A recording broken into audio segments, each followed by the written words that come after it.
Olha que belezinha, tem uma lente 18mm. Você faz Lente tudo... dos sonhos.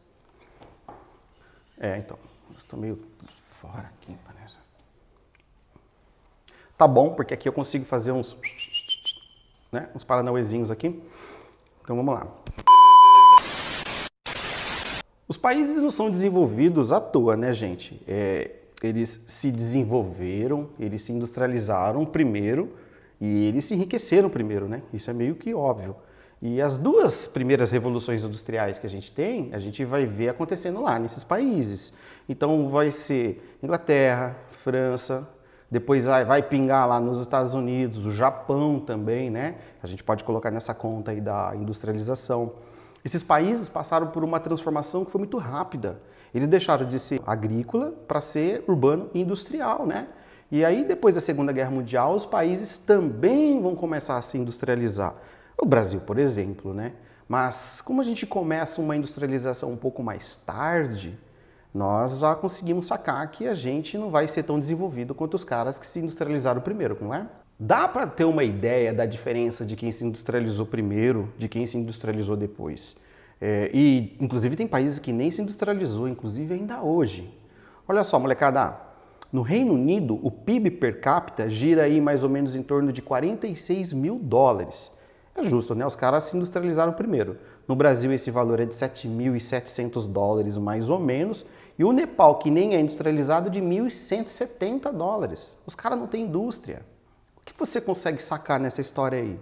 Quem se industrializa antes se enriquece mais.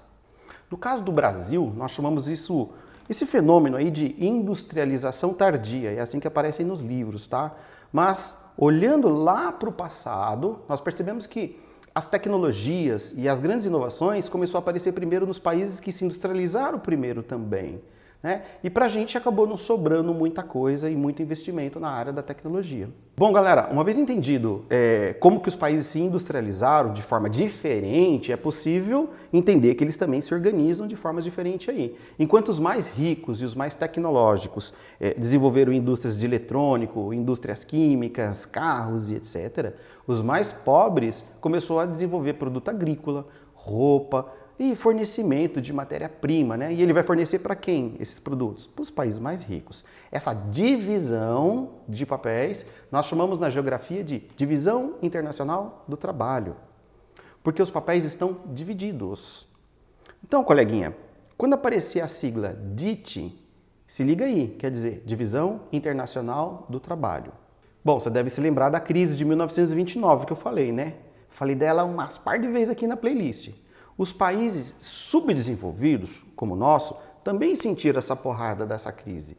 Como os caras lá dos países desenvolvidos quebraram, eles não tinham mais indústria e não tinham como produzir. E aí o que acontece? Os países subdesenvolvidos, como o nosso, precisam começar a desenvolver uma indústria interna para poder substituir os produtos importados. Afinal de contas, esses produtos importados não estavam mais chegando aqui, porque as fábricas quebraram lá em cima.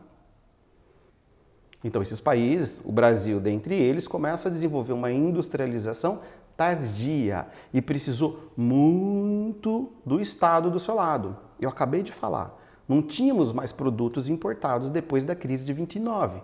Então, é o Estado que deve dar suporte para a indústria nacional. Eita, pera lá, o nome disso não é keynesianismo?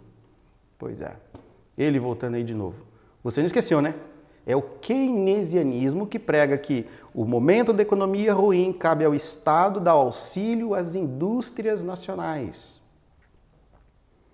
E esse Estado, ele ficou maior e mais presente nos países na América Latina, no Oriente Médio, na África.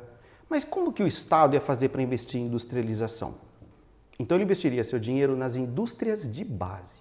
Bom, talvez você não se lembre o que são as indústrias de base. Eu vou tentar refrescar um pouquinho sua memória.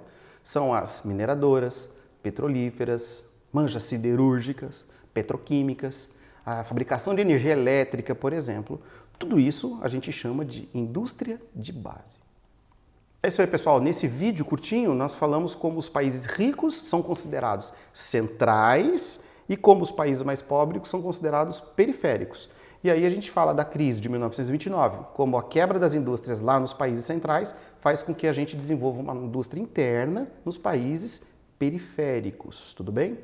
Então veja aí se você é o bichão mesmo. Clicando no link aqui embaixo, você sabe que tem 3 perguntinhas para você responder de forma anônima para saber se você entendeu ou não esse conteúdo, beleza? Nos vemos no próximo vídeo.